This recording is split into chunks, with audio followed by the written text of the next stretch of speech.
नमस्कार। जय तंत्र मंत्र केंद्र में मैं आप सबका हार्दिक स्वागत एवं अभिनंदन करता हूं। मेरे प्रिय भाई बहनों, निर्जा यक्षिणी की साधना वैसे मैं एक बार दे भी चुका हूं, लेकिन दूसरी प्रकार की साधना आज मैं दूंगा जो लोक परलोक गमन करने की शक्ति प्रदान करती है, जिसके लिए आपको हमारा वीडियो अंत तक देखना चाहिए। यदि आपने हमारा चैनल अभी तक सब्सक्राइब नहीं किया है तो लाल वाली बटन दबाओ और घंटी बजा दो। कोई शुल्क एवं चार्ज नहीं कटेगा। आप हमारे वीडियो को फेसबुक पर, व्हाट्सएप पर, ट्विटर अकाउंट के माध्यम से और इंस्टाग्राम पर अधिक से अधिक शेयर करें। लाइक और कमेंट करना भी आपका धर्म है। दुनिया में जिसका कोई नहीं, मैं उसका हूँ। यदि आपको अपनों ने धोखा दिया है अथवा आपको परायों ने धोखा दिया है तो आप एक बार मुझे अवश्य आजमाएं। हमारा मोबाइल नंबर है 9305 63 71 73। बात करने का टाइम भारतीय टाइम के अनुसार दिन में दोपहर 12 बजे से 2 बजे के बीच का है। यदि आप सच्चा, पवित्र, निस्वार्थ दिव्य प्रेम पाना चाहते हैं अथवा देना चाहते हैं तो आपका स्थान मेरे लिए मेरे प्राणों से भी करोड़ों गुना ऊपर है। मैं राष्ट्रीय अध्यक्ष कृष्णा दल एवं महामंडलेश्वर आप सबसे निवेदन करता हूं, यदि आप मानवतावादी हैं अथवा आप सनातनी हैं तो मुझसे जरूर जुड़ें। यदि आप में योग्यता हुई तो मैं आपको पदाधिकारी भी बनाऊंगा अपने संगठन कृष्णा दल में। ये कृष्णा दल हमारा आपका सबका एक परिवार है। आप देश विदेश में, विश्व के किसी भी कोने में रहते हैं, किसी भी जाति धर्म से हैं, कोई दिक्कत नहीं। आप हमारे दियो ज्ञान से भरपूर लाभ उठा सकते हैं। और कुछ मैं ऐसे स्पेशल वीडियो डालूंगा जो मेंबरशिप लिए होंगे उन्हीं के पास पहुंचेगा। भविष्य में ऐसा भी करूंगा। तो इसलिए ज्वाइनिंग बटन दबा के सभी लोग मेंबरशिप ले लें। मात्र 59 रुपये महीने की मेंबरशिप है, छोटी। वैसे 119 की भी है, तो अगर 59 की भी लेते हैं, क्यों, ये चैनल को बचाने का एक रक्षा कवच का काम करता है। और कोई मेरी परिचय तो अभी शायद नहीं हुई है उनसे कभी, लेकिन उन्होंने मेंबरशिप ली है, जिनका आईडी है सुभी लोइन मजुमदार, जिनकी आईडी है। उन्होंने मेंबरशिप ली है, चैनल को बचाने का काम किया है, चैनल का रक्षा कवच का काम किया उन्होंने। ईश्वर उनकी भी रक्षा कवच बने। और ये निश्चित है कि मैं ऐसे लोगों को परम धन्यवाद देता हूँ। रुपए भले मेरी जेब में नहीं जाता है, लेकिन चैनल को बचाने की रक्षा कवच आपने दिया है। आपने चैनल की रीच बढ़ाने का काम किया है। यूट्यूब यही भाषा समझता है। तो मेंबरशिप कायदा में तो सभी को ले लेनी चाहिए जितने सब्सक्राइबर हैं। लेकिन अब भाई देखो, किसकी जेब पे 59 रुपये में वजन पड़ता है एक महीने में, किसकी नहीं पड़ता है भाई। वैसे तो 2 रुपये का भी रोज़ का खर्चा नहीं है। 59 रुपये की एक महीने की मेंबरशिप ले लेनी चाहिए सभी को, भाई बहनों। और सुपर थैंक्स कर सकते हैं आप, सुपर चैट, सुपर थैंक्स वगैरह ये भी आप कर सकते हैं और करना चाहिए। चैनल यही भाषा समझता है, मतलब यूट्यूब, यानी यूट्यूबर जो है, यूट्यूब का जो मालिक है, मतलब हम जितने यूट्यूबर हैं मतलब पूरे विश्व में, उनका सबका जो एक मालिक है यूट्यूबर। तो यूट्यूब जो है वो वही भाषा समझता है। और वैसे भी चैनल हमारा जिहादियों ने फ्रीज करवा दिया था, आपको बताया मैंने। अब मैं आपको बताऊं कुछ ज़रूरी बात। बंगलुरु में जो अतुल सुभाष नाम के बहुत ही सज्जन, बहुत ही अच्छे व्यक्ति, इंजीनियर थे और उनकी मृत्यु हो गई। पूरी सोशल मीडिया पर हर जगह ये खबर छाई हुई है। मैंने सुदर्शन चैनल पर जागो में सुना है, जनमत में भी सुना है। तो उसमें मेरे देखिए एक जेके फाइनेंस मेरे प्रिय बहुत हैं, जिनसे मेरी बात हुई थी राजतंत्र के बारे में। देखो, राजतंत्र पहले जो था, आज मैं बता दूं, तो राजतंत्र जब ऐसा था तब कभी ऐसा नहीं होता था। और जब से राजतंत्र समाप्त हुआ और तथा कथित ये प्रजातंत्र आया, तब से ना जाने कितने अतुल सुभाष की अभी तक जिंदगी चली गई होगी। सुदर्शन चैनल पर मैंने सुना है कि 2 लाख व्यक्ति प्रतिवर्ष आत्मघात से मरते हैं। 2 लाख व्यक्ति, यानी भारत की बात कर रहा हूं मैं। अब आप समझिए, जब से राजभंग हुए तब से कितने लोग मरे होंगे अभी तक आत्मघात से। पहले कोई आत्मघात ऐसे नहीं करते थे। पहली बात तो तलाक होती नहीं थी, डिवोर्स, तलाक नाम की कोई चीज़ ही नहीं थी, कोई शब्द ही नहीं था हमारे राजधर्म में। दूसरी बात, सनातन धर्म में दूसरी बात, राजाओं के यहाँ 1 घंटे में न्याय मिल जाते थे और निर्दोष को निर्दोष साबित किया जाता था, और जो दोषी होते थे वही फंसते थे। इतना सटीक न्याय था, इतना सटीक बुद्धि थी। लेकिन अब पैसा भी बर्बाद होता और समय भी बर्बाद होता और फिर भी दोषी नहीं फंसते हैं, बल्कि निर्दोष वाले लोग ज़्यादातर फंसते हैं। निर्दोष के लोग ज़्यादा फंसते हैं, दोषी लोग बहुत कम फंसते हैं।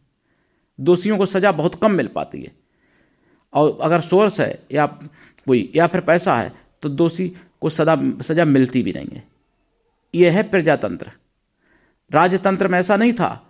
राजतंत्र में दोषी को ही सज़ा मिलती थी और निर्दोष व्यक्ति को सज़ा नहीं मिलती थी, और वो भी 5-5 मिनट में न्याय कर दिए जाते थे। मैंने विक्रमादित्य का उदाहरण दिया है कई बार चैनल पर।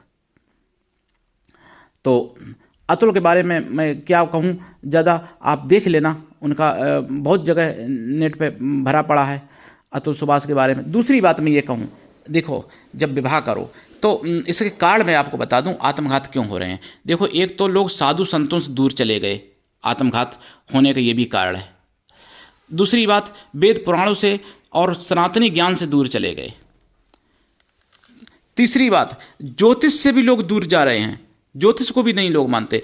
अब जबकि अतुल सुभाष नाम था और लड़की का नाम निकिता। वृश्चिक राशि और मेष राशि में घोर शत्रुता है, मैंने बताया भी है, राशियों के बारे में मैंने पहले वीडियो डाले भी हैं, आप लोग देख लेना। तो मेष राशि और वृश्चिक राशि की अगर आप विवाह या कुछ भी संबंध करवा देते हो तो जीवन में कभी नहीं बनेगा, ये लिख के रख लेना। जैसे आपका नाम मान लो नवीन है या नारायण या नीतू है, और अगले व्यक्ति का नाम जैसे अरुण या अर्पणा या जो भी है, अर्चना या अरुणा, तो ये मान लो कि घोर शत्रुता होनी ही होनी है। अब मान लो आपका नाम जैसे पासे है, प्रेम या प्रीति जो भी नाम है, और अगले व्यक्ति का नाम मतलब सासे है, जैसे सुमन या शिवम या शीतल या जो भी, तो समझ लो आप में जीवन भर आपका साथ नहीं रह सकता है। इसमें शत्रुता होनी ही होनी है, कहीं ना कहीं पर, कहीं ना कहीं गद्दारी बेईमानी आई जाएगी बीच में। प्राण भी जा सकते हैं एक व्यक्ति के, या थोड़ी बहुत अनमन हो सकती है, लेकिन होगी जरूर, ये निश्चित है। इसी तरीके से 12 राशियां एक दूसरे के मित्र भी हैं, एक दूसरे के शत्रु भी हैं। कुछ राशि शत्रु हैं, कुछ मित्र हैं। तो अपनी मित्र राशि से संबंध बनाना चाहिए, अपनी शत्रु राशि का बचाव करना चाहिए, त्याग करना चाहिए शत्रु राशि का। अगर ऐसा करने लगें, ज्योतिष का सहारा सब लोग लेने लगें तो, और ज्योतिषी भी पूरा ज्ञान सही दें और ज्योतिष से भी ज्ञान सही लें, फिर ये ना कहें कि नहीं मिल रहा है तो पैसा ले लो पंडित जी, ये पूजा कर दो, मिला दो, तो वो भी बेचारे क्या करेंगे। जब मिल नहीं रहा हो, तुम ज़बरदस्ती मिलवा रहे, तो पंडित जी को तो दक्षिणा चाहिए, मिला देंगे। तो ऐसा ना करें। सही ज्योतिष का अगर फ़ायदा उठाएं तो 50% आत्मघात तो ऐसे ही रोक सकते हैं जो पति पत्नी के बीच में या प्रेमी प्रेमिका के बीच में आते हैं। 50%, ये मेरा दावा है आपसे। और वेद पुराणों शास्त्रों का अध्ययन करें। आत्मघात इतना घृणित पाप है, लोग सोचते हैं कि आत्मघात करने से मुक्ति मिल जाएगी। मुक्ति नहीं मिलती, बल्कि उससे ज़्यादा कष्ट मिलता है, और उससे कई गुना, 1000 गुना ज़्यादा समय तक मिलता रहता है। तो आत्मघात ये घोर पाप है। ऋग्वेद में भी वर्णन है इसका, उपनिषदों में भी वर्णन है, और पुराणों में भी वर्णन है, गरुड़ पुराण में भी वर्णन है। तो वेद पुराण का अध्ययन करें। दूसरी बात ये हो गई। तीसरी बात, साधु संतों का साथ करें, सत्संग सुने, गुरु जरूर बनाए अपने जीवन में। गुरु लोग नहीं बनाते हैं, इसलिए भी ऐसी चीज़ें जीवन में आ जाती हैं आपके।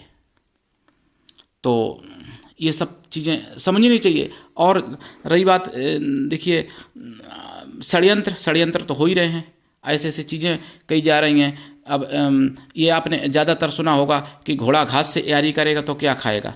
मतलब ऐसी ऐसी चीज़ें हिंदुओं को सिखाई जाती हैं, समझाई जाती हैं, ताकि कैसे भी हिंदू धर्म बर्बाद हो, कि बाप बड़ा ना भैया, सबसे बड़ा रुपया। ये सब चीज़ें कहाँ से आई? ये जिहादियों की तरफ से आई हैं हिंदुओं के लिए, और हिंदू उसको खूब फॉलो करते हैं, खूब एक दूसरे से बोलते हैं, खूब एक दूसरे से शेयर करते हैं। और ये नहीं मालूम कि तुम्हारी जड़ें काटने के लिए ये पूरा इंतजाम किया गया है। ये ऐसा कुछ भी नहीं है। हमारे सनातन धर्म में तो प्रेम और समर्पण और त्याग का भंडार है। हमारे सनातन धर्म में तो यहाँ तक है कि अगर मित्र का दुख एक बालू के कण के बराबर है, और अपना दुख अगर उस समय पहाड़ बराबर है, तो अपना दुख बालू के कण के समान समझना चाहिए, और मित्र का दुख बालू के कण बराबर जो है वो उसको पहाड़ बराबर समझना चाहिए, और उसका उपाय करना चाहिए। और भगवान राम ने करके दिखाया था सुग्रीव के साथ। रामायण में चौपाई उसी का मैंने अर्थ बोला यहाँ पर। तो हमारे सनातन धर्म में त्याग और समर्पण बलिदान है, लेकिन ऐसी ऐसी चीज़ें, ऐसे ऐसे मुहावरे, ऐसे ऐसे मतलब जुमले बताए गए हैं जो कि हिंदू उन्हीं में उलझ गए और षड्यंत्र में फंसते चले गए और आज भी फंसे हुए हैं। और कुछ हिंदू ऐसे भी हैं भगवान से लड़ते हैं। कोई काम, छोटा सा काम नहीं बना, मान लो हाई स्कूल में फेल हो गए, पेपर में फेल हो गए या इंटर में फेल हो गए, भगवान तूने ऐसा क्यों नहीं किया, अरे भगवान तेरा मैं ऐसा करूं। अरे मूर्खो, क्या बताऊं तुम्हारा मैं काले की पढ़ाई पढ़े वाले जो जिहादी हैं वो तुमसे लाख गुना अच्छे हैं। उनके चाहे मर मिट जाएं, चाहे वो कुछ भी हो जाए, लेकिन वो अपने खुदा को, अपने अल्लाह को, अपने पीर पैगंबरों को दोषी नहीं ठहराते हैं। लेकिन तुमको धिक्कार है, थू है तुम्हारे ऊपर ऐसे लोगों पर जो भगवान से, देवी देवताओं से लड़ते हैं। अगर छोटा सा काम फेल हो गया, अरे और कोई काम होगा छोटा, मान लो उदाहरण के तौर पे अगर बस छूटने वाली है या ट्रेन छूटने वाली है और लेट हो गए, मैं भगवान की पूजा करता हूँ या करती हूँ, भगवान को ऐसा काम करना पड़ेगा, यानी तुम्हारे लिए भगवान ट्रेन रोकने आएंगे। तुम लेट हो जाओ घर से निकलने में और भगवान तुम्हारे लिए ट्रेन रोकने आएंगे। इतनी मूर्खता भर दी गई हिंदुओं के दिमाग में, एकदम कचड़ा भर दिया गया पढ़ाई लिखाई के नाम पर। जे समझ लो कि कूड़ा कचड़ा एकदम कर दिया गया मैकाले की पढ़ाई से। पहले ऐसी सी पढ़ाई होती थी कि 5-5 साल के कई ऐसे उदाहरण हैं जिन्होंने राज गद्दी संभाली है, और आज तो 5 साल का बच्चा खुद नहीं संभाल पाता है। मैं क्या बताऊं, गद्दी क्या संभालेगा। 10 साल के बच्चे को घर दे दो, घर नहीं संभाल पाएगा अकेला। तो ये सब शिक्षा तंत्र को खराब किया गया, उसको भी बदलना पड़ेगा। और राजतंत्र अगर आ जाए तो आज भी भारत सोने की चिड़िया नहीं, सोने का शेर बन सकता है। लेकिन राजतंत्र आएगा कैसे? बहुत असंभव है, क्योंकि भाई 5 साल तक राज सबको करना है। राजतंत्र तो बीजेपी भी नहीं चाहेगी कि आ जाए भाई, क्योंकि फिर और कोई भी नहीं चाहेगा। तो अब मैं आपको बता दूं निर्जय यक्षिणी की साधना।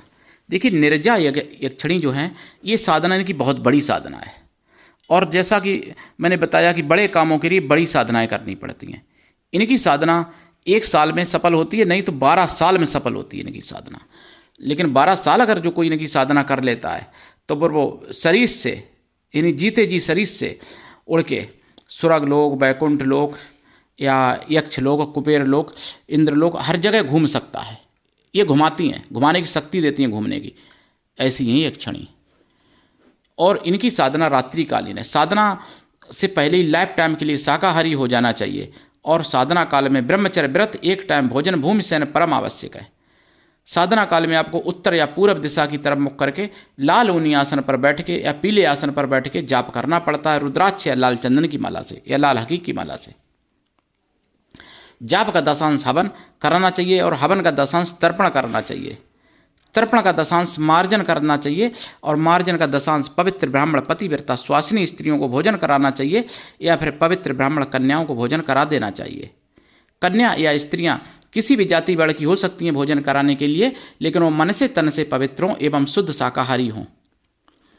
और जाप इनका 1 महीने में 1.5 लाख या कम से कम 1.5 लाख या 1.25 लाख तो करना ही चाहिए। इसी तरीके से जाप इनका 12 साल तक करना चाहिए पूर्ण सिद्धि के लिए। वैसे 1 साल में भी सिद्धि हो जाती है। और साधना काल में आपको खोया की मिठाई का, फलों का, मेवा का भोग लगाना चाहिए। प्रसाद साधना के बाद खुद खा लें और परिवार में बांटें। देसी घी का दीपक जलेगा इनकी साधना में। साधना रात्रिकालीन है, ये तो मैंने बोल ही दिया है आपको। दीक्षा लेके साधना करें। ऐसी साधनाएं गुरु की निगरानी में करनी चाहिए। गुरु की कृपा भी छप्पर फाड़ होनी चाहिए। ऐसा नहीं कि आपने टीवी पे देख के किसी को गुरु बना लिया और कभी फ़ोन पे बात नहीं हुई, साधना सफल करा देंगे वो गुरु महाराज, कभी नहीं करा पाएंगे। या फिर आपने मान लो दीक्षा खरीदी और किसी ने बिकाऊ ढोल ने किसी ने आपको दीक्षा दे दी, जो बिकाऊ ढोल बहुत है ना दीक्षा बेचने वाले लोग, तो ऐसे लोग भी आपका कल्याण नहीं कर पाएंगे, क्योंकि उनको दीक्षा बेचने के लिए दूसरी शिकार तलाशनी है। तो फिर वो आपके लिए समय कहाँ से देंगे। गुरु ऐसा हो जिससे अपना भला बुरा पाप पुण्य सुख दुख सब कुछ कह सको और गुरु सब कुछ सुन सके। और गुरु का आप ध्यान रखो, गुरु के लिए पूर्ण समर्पित रहो, गुरु को प्राणों से भी ज़्यादा प्रेम करो और गुरु पर पूर्ण विश्वास करो, और गुरु भी शिष्य पर पूर्ण प्रेम लुटाए और प्राणों से ज़्यादा शिष्यों को प्रेम करे। ऐसा गुरु होना चाहिए, तभी ये साधनाएं सफल होती हैं। हालांकि मैं गुरु की तो पूरी गरिमा जानता हूँ और मैं निभाता हूँ, लेकिन शिष्य भी तो ऐसा होना चाहिए, क्योंकि योग्य शिष्य अगर नहीं होगा तो गुरु कितना भी योग्य हो काम नहीं हो पाएगा। और अगर गुरु कितना भी मतलब शिष्य अगर योग्य है, गुरु योग्य नहीं है तो भी काम नहीं हो पाएगा। दोनों योग्य होना चाहिए, गुरु भी और शिष्य भी, तभी काम होते हैं ऐसे।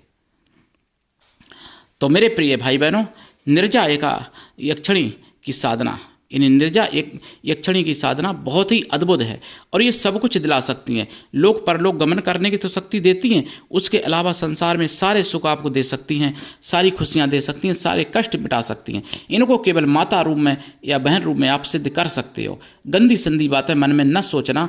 बहुत यूट्यूब पर लोग ऐसे बैठे हैं जिन्होंने अप्सरा और यक्षिणियों को, योगिनियों को भोग की वस्तु दिखा के साबित कर दिया। क्योंकि हिंदू धर्म है, कुछ भी बोल दो। वहाँ पर अगर कुछ और जगह बोले होते तो 6 इंच छोटे कर दिए जाएंगे ऊपर से, तो वो नहीं बोल पाएंगे दूसरी तरफ।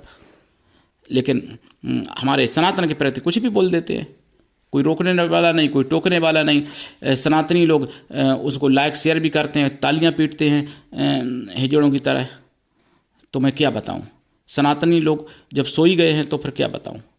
अगर सनातनी जागृत हो जाए तो फिर समझ में आ जाएगा कि अप्सरा यक्षिणी या योगिनी कितनी पवित्र देवी हैं। ये भोग की वस्तु नहीं है कोई, मतलब क्या बताऊं मैं आपको। तो मेरे प्रिय भाई बहनों, ये चैनल आप सबका चैनल है। आप जागिए और जगाइए, सनातन धर्म की आवाज़ बनिए और चैनल को आगे बढ़ाइए ज़्यादा से ज़्यादा। ऐसी साधनाएं मैं डालता हूं जो मुगलिया शासन में नष्ट कर दी गई, वही साधनाएं मैं डालता हूं अधिकांश, ताकि लुप्त साधनाएं आप सब तक पहुंच सकें। मैं कोई काल्पनिक या कोई झूठी बात नहीं बोलता हूं। मेरे प्रिय भाई बहनों, उठाइए लाभ, करिए साधना। आज के लिए इतना ही, धन्यवाद। जय श्री राम, जय सनातन, जय हिंदू राष्ट्र, वंदे मातरम।